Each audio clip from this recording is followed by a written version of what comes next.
The Stoics discuss the concept of loving what occurs. According to Marcus, what you throw on top of a fire is fuel for the fire. Thus, if you want to nurture anything, you must practically repeat it to yourself like a mantra. Practice love in everything that occurs. This is for me.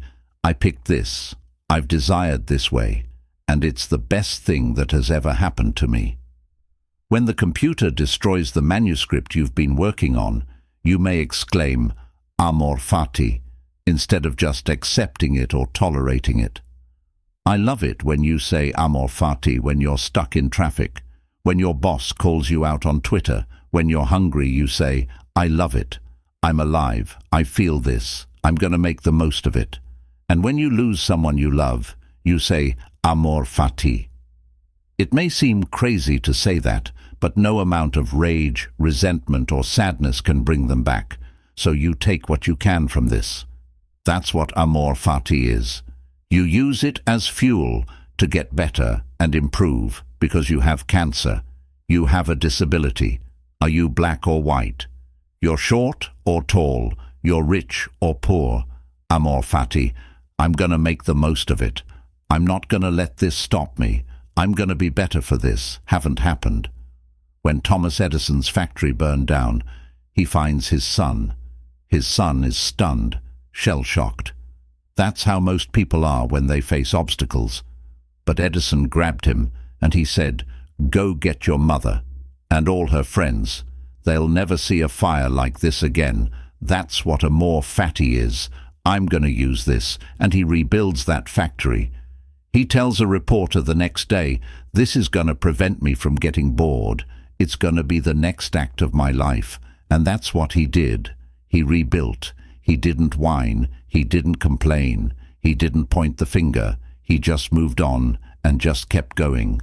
And that's what we have to do with every obstacle that we face, whatever it is, big or small, fair or unfair, chosen or tragic. We say, amor fati, love it all.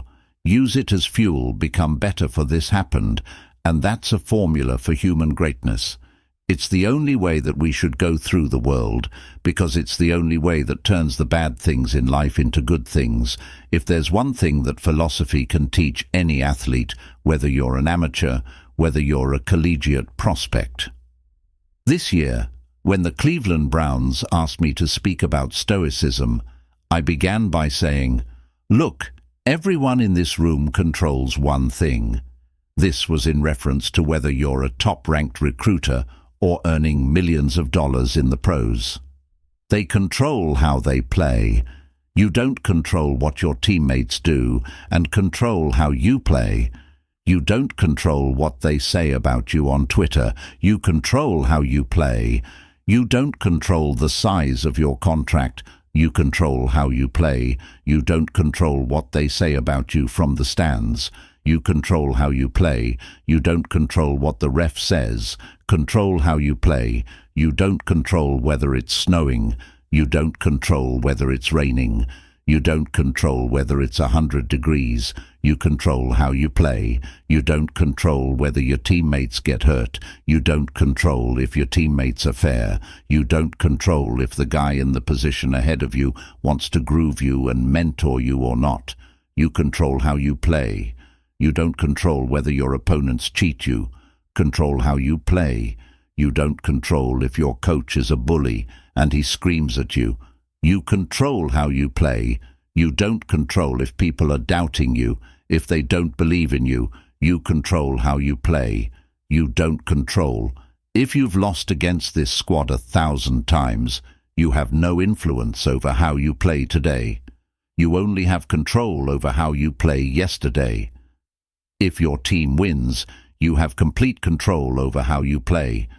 If you lose, you have no control over how you play. If it's unclear, it's how you play right now, whether there are people who doubt you or whether you're loved. All you have control over is how you play, the effort you put forth, the choices you make, the values you live by, and that's all you can evaluate yourself on. You have no control over the results or the facts. You only have control over how you behave.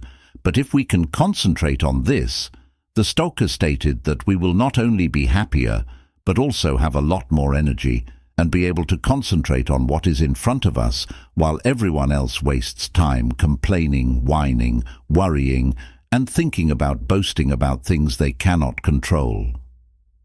There are two ancient phrases that I believe we should repeat to ourselves in whatever circumstance we find ourselves in.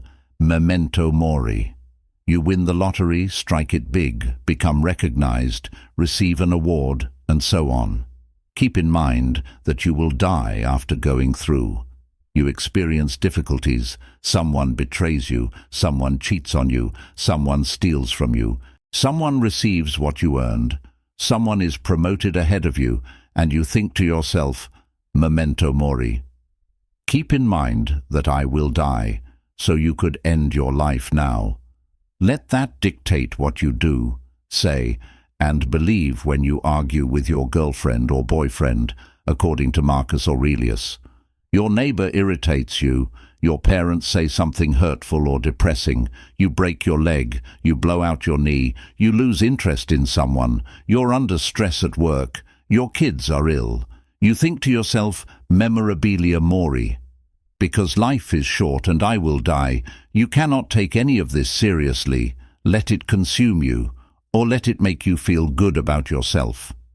This includes if you are wealthy, well-known, and have 1 million Instagram followers, or if you recently got a job, were accepted to Harvard, were nominated for a Nobel Prize, received a call from the president, received a promotion, received a raise, or received a memento mori.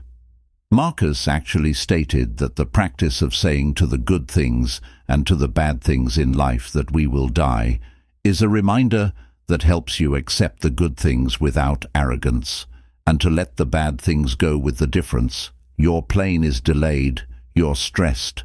You will die. You can't take any of this with you, and it pales in comparison to the idea of eternity. How many people have come before you and had these same honors, and where are they now? They're dead, just like you will be well. You claim to be exhausted, hungry, irritated, and cynical. Memorabilia mori. I will die. Why am I taking any of this so seriously, and what does it mean? Why am I allowing it to affect me? Is it better to spend 3 hours here or there? Keep in mind that you will die. What you can control is whether you waste time becoming angry about this or taking it personally, regardless of whether you're an unpaid intern or the greatest at what you do. No one will even give you a chance, regardless of whether the critics are praising or disparaging your work, whether you have more opportunities than you know what to do, or whether you can't get the one shot, whether you have enough money or you're barely making ends meet. You say memorabilia mori, regardless of whether you're sitting in your jammies eating cereal, having sex with a gorgeous supermodel, putting your child to bed, or standing in front of a distinguished audience. You should never forget that I will die. Memorabilia mori. You will pass away. Is this how you want to live your life? Are you living it, embracing it, or allowing it to slip away from you? Memorabilia mori. Keep in mind that I will die. You might end your life now and let that dictate your actions, words, and thoughts regardless of your experiences and current struggles, no matter how wonderful or difficult your life is. Memorabilia mori. Keep in mind that you will die and that this too will pass. Remind yourself that it's Ryan. I just wanted to say thank you for your support of Daily Stoic. If you would like to help us even more, please subscribe, like, comment, share, and sign up for our email at dailies.com/email. You can also visit our store, Daily Still Calm, which is where we keep these videos free of advertisements and of high quality. If you would like to help us out with one of our fantastic philosophically inspired products, thank you very much.